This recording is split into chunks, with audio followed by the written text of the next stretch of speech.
Assalamualaikum warahmatullahi wabarakatuh, Sobat yang 7. Sekarang saya akan mulai untuk tutorial AutoCAD ya. Kita awali dengan user interface dan settingan awal untuk kerja di AutoCAD. Nah, AutoCAD yang saya gunakan kali ini AutoCAD 2017 ya. Kita bisa klik dua kali di sini. Ya. Nah, pada AutoCAD 2017 mungkin untuk user interface-nya tidak jauh di versi 2015, 16, 17, dan versi di atasnya. Mungkin kalau yang 2010 atau ke bawah itu sedikit berbeda. Tapi kita jangan terjebak pada tampilannya.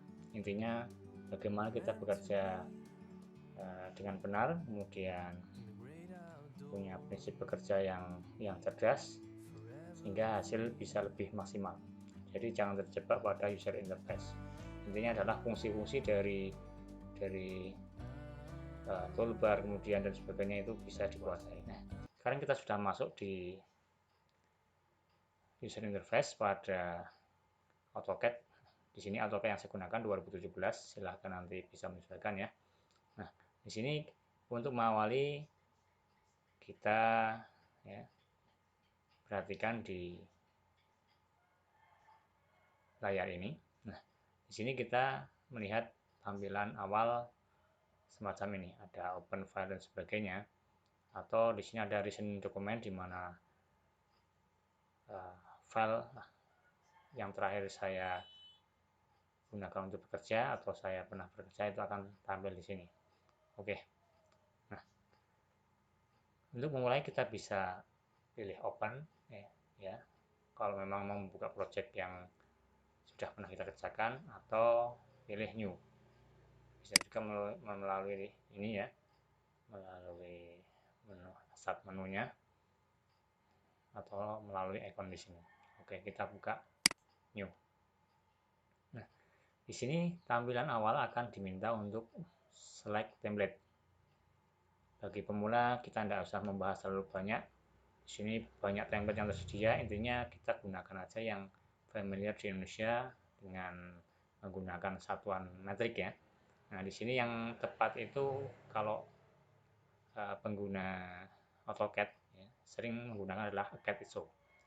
Ya, dia sudah metrik, bisa nanti untuk penyesuaian satuannya meter, sentimeter atau milimeter lebih fleksibel karena memang ada beberapa template yang lain yang menggunakan satuan dengan tipe inci dan sebagainya, dan itu tidak biasa digunakan orang Indonesia. Ada juga yang menggunakan CAD, tapi di sini nanti saya tidak akan membahas perbedaannya karena ini akan memperlambat pemahaman. Kita pilih aja CAD ISO open ya. Nah, tampilan awal semacam ini ya. Untuk yang biasa bekerja di AutoCAD 2010 ya, atau yang jenisnya tidak usah kaget, kita harus berlatih menyesuaikan dengan tampilan yang ada. Memang ada beberapa pengguna AutoCAD yang masih belum bisa move on ya. Jadi dia ingin tampilannya sama dengan tampilan versi sebelumnya. Bisa di AutoCAD bisa ya. Karena di sini ada tampilan yang bisa kita setting untuk masuk ke settingan klasik. Tapi kita mencoba memanfaatkan dari upgrade software yang ada, karena si pembuat pasti punya pemahaman bahwa dengan fitur-fitur yang baru pasti akan ada kelebihannya dan kita harus bisa menyesuaikannya. Tidak harus sudah tampilan baru diganti tampilan yang klasik, ya sah-sah saja dan silahkan. Kalau saya lebih suka menyesuaikan dengan yang baru dan nanti akan lebih fleksibel. Oke, di tampilannya untuk AutoCAD sendiri ya saya rasa tidak ada bedanya ya. Bagi pemula mungkin sudah pernah bekerja di Microsoft Word, Microsoft Excel dan sebagainya. Ya intinya ya ada menu bar, kemudian ada toolbarnya, ada area kerjanya atau windownya. Nah, intinya seperti itu. Nah, Sebagai langkah awal ya, kita tidak usah terlalu berpikir banyak, oh ini fungsinya untuk apa, ini untuk apa. Oke, nanti kita bahas pada tutorial selanjutnya. Yang pertama kita lakukan agar kita nyaman memahami sedikit demi sedikit, silahkan kita masuk ke pengaturan option. Caranya bagaimana? Bisa klik kanan ya pada area kerja di sini ya, yang berwarna agak kehitaman, ada garis-garisnya. Kita klik kanan option ya, atau kita ketik OP, enter.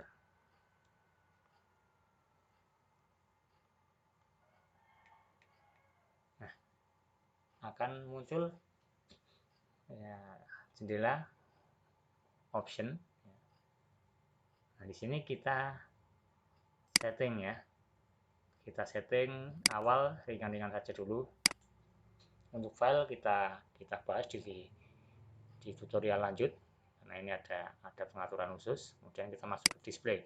Nah, di display kalau untuk pemula ya tidak usah terlalu banyak, cukup di beberapa item yang perlu kita sesuaikan. Biasanya kalau saya pada tampilan untuk model space ya dan layoutnya. Di sini masih berwarna semacam ini. Ini bukan warna hitam yang yang sebenarnya ini agak keabu-abuan ya. Nah, saya rubah ke warna black.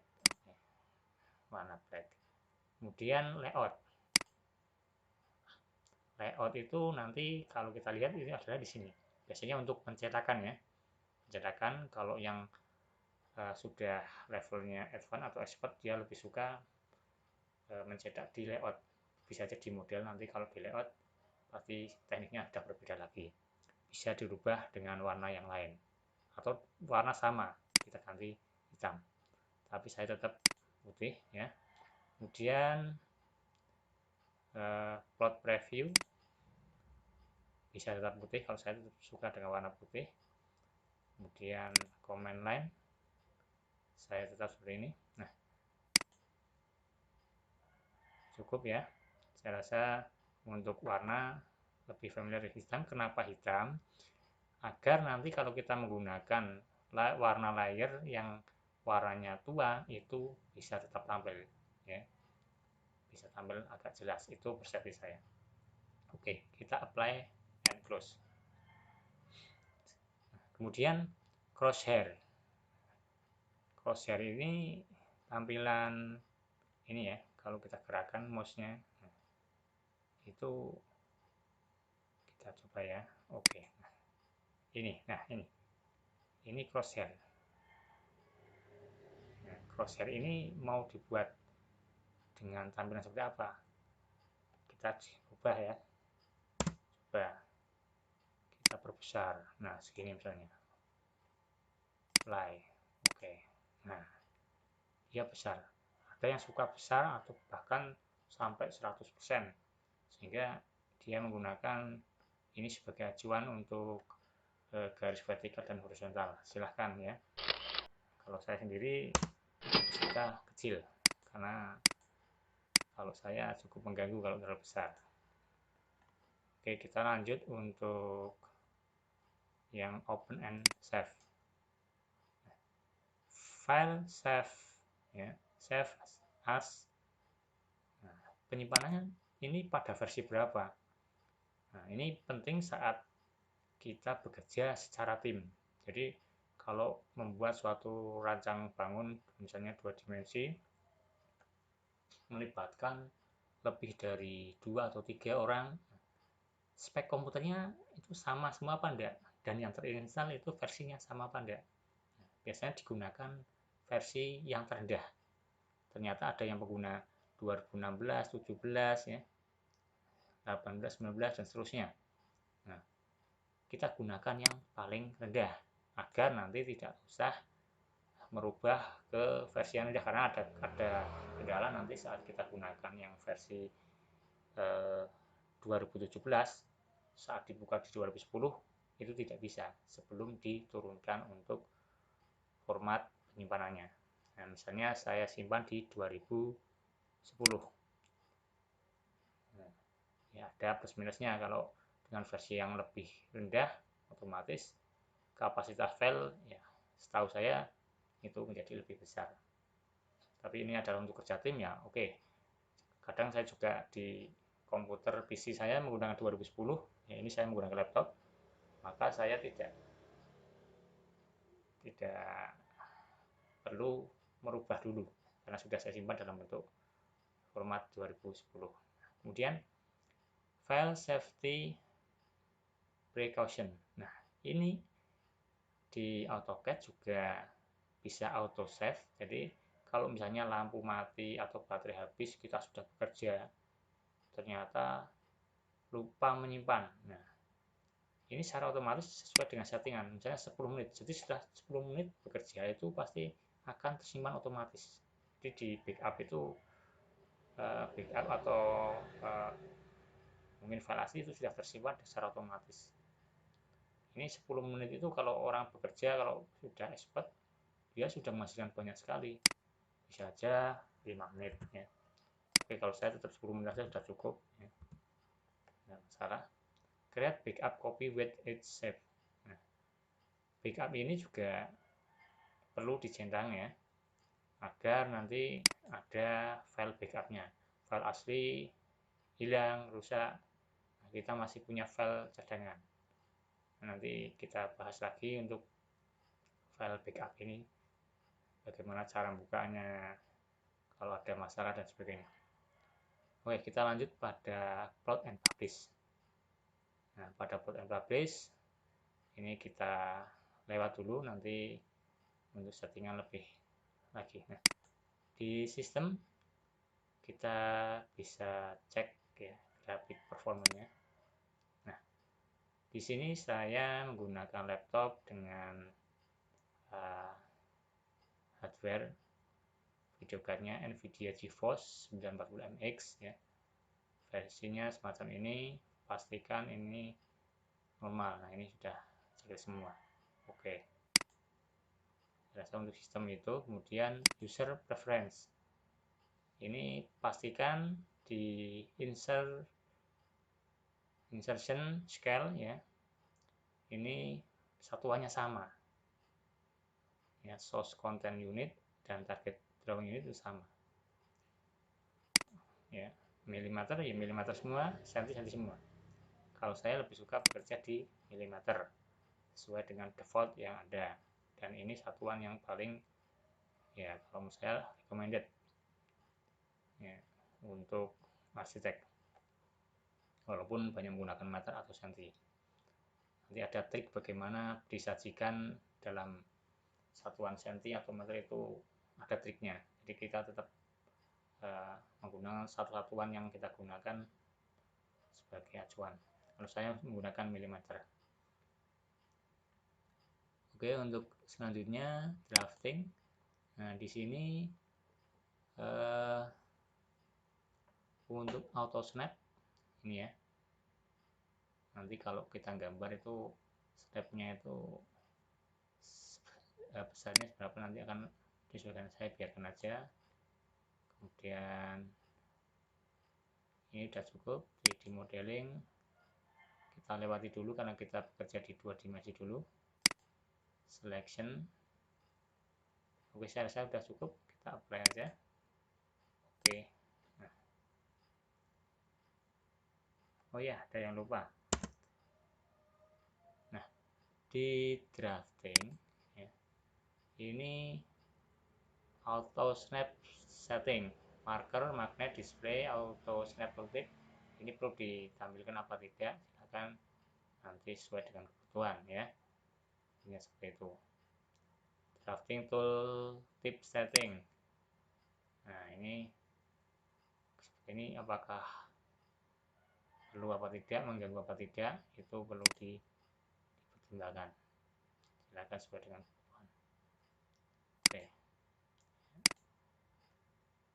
Yang kedua, kita setting ya, drafting setting. Ya. drafting setting. Di sini snap and grid ya. Snap on, grid on. Nah, ini mau di setting berapa ya. Jadi snapnya itu akan bergerak pada 10 berarti 10 mili ya. 10 mili saya 100 mili. Jika 100 bisa snap on. Untuk on off kan pakai F9, untuk snap grid F7. Oke. 7 yang berbahagia, terima kasih sudah menonton video di channel Misteri Pikiran 7. Jangan lupa cek di tombol subscribe. Jika masih berwarna merah seperti ini, silahkan bisa subscribe ya. Kemudian bunyikan lonceng, pilih semua. Dan jika suka silahkan like ya. Dan jika tidak suka bisa dislike. Silahkan, bebas ya. Kemudian ditunggu komentarnya untuk kami ya. Insya Allah kami balas dengan senang atas saran, kritikan, dan masukan dari sobat semua. Terima kasih. Thanks for watching. Jadi gridnya ini bisa dihilangkan dan bisa dimunculkan dengan tekan F7 pada keyboard. Ya. Kemudian F9 ini untuk mengaktifkan snap on. Oke, kita kembali ke drafting setting dengan ketik DS ya. Nah, kemudian polar tracking. Nah, ini mau dikasih apa enggak silahkan. Kalau saya tidak begitu suka ya, karena nanti ya saat penggambaran banyak keterangan-keterangan yang ada. Tapi monggo silakan nanti kalau sudah paham berdasarkan kebutuhan. Object snap. Nah, ini yang menurut saya penting karena membantu saat penggambaran. Nah, tidak saya jelaskan satu persatu, nanti dilanjutkan, cuman langsung saja di setting endpoint, midpoint, center. Biasanya oke, ini node, kemudian nearest, perpendicular. Oke, udah ini aja dulu. Kalau saya select all semua nanti saatnya gambar malah agak repot. Jadi sesuai kebutuhan saja. Object snap 3D nanti lewati dulu. Dynamic input. Nah, ini hubungannya dengan tampilan. Nah, saat kita gambar, keterangan-keterangannya akan tampil. Kalau enggak ya enggak usah. Oke, saya biarkan dulu aja. Oke. Nah, itu ya untuk settingan awal. Jadi kita ya setting semacam itu. Untuk settingan lanjut, kalau melihat mereka yang sudah hebat ya beda lagi, cuman untuk awal kita menggambar cukup itu dulu.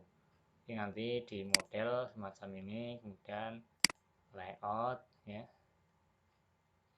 Ini ada dua layout.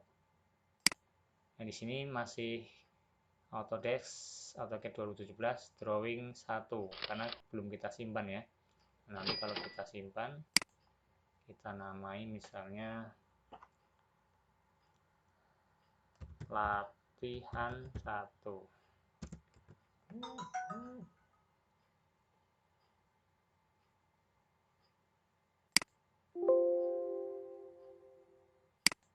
Oh maaf, ini kita simpan ya. Yang ini ya, salah klik tadi. Oke. Latihan 1. Nah, oke. Nah, ini akan berubah menjadi latihan 1. Nah, kita bekerja, jangan lupa setiap bekerja kita simpan setiap pekerjaan yang cukup banyak. Misalnya kok 5 menit sudah bekerja dengan hasil yang banyak, jangan lupa disimpan ya. Caranya bisa dengan Ctrl S ya, Ctrl S kombinasi, Tapi kalau bekerja masih sedikit ya mengandalkan automatic set, tidak masalah. Oke, itu dulu ya untuk user interface dan juga settingan awal. Intinya jangan terjebak dengan perubahan tampilan, nanti tetap bekerja pada user interface masing-masing dengan tampilan semacam ini. Di sini ada menu bar, ada toolbar, ya toh. Ini ada command line. Di sini area kerjanya. Oke, nanti kita belajar bareng-bareng bersama tutorial saya di channel Mr. Vicky Langit 7. Semoga nanti kita bisa belajar dengan baik dan menjadi drafter atau arsitek yang tidak sekedar menggambar tapi juga memahami bagaimana menggambar dengan benar. Oke, terima kasih. Nanti kita lanjut pada tutorial berikutnya. Assalamualaikum warahmatullahi wabarakatuh. From up here, the world seems small. Tujuh yang berbahagia, terima kasih sudah menonton video di channel Mr. Vicky Langit 7. Jangan lupa cek di tombol subscribe. Jika masih berwarna merah seperti ini, silahkan bisa subscribe ya. Kemudian bunyikan lonceng, pilih semua, dan jika suka silahkan like ya. Dan jika tidak suka bisa dislike. Silahkan bebas ya. Kemudian ditunggu komentarnya untuk kami ya. Insya Allah kami balas dengan senang atas saran, kritikan, dan masukan dari sobat semua. Terima kasih. Thanks for watching.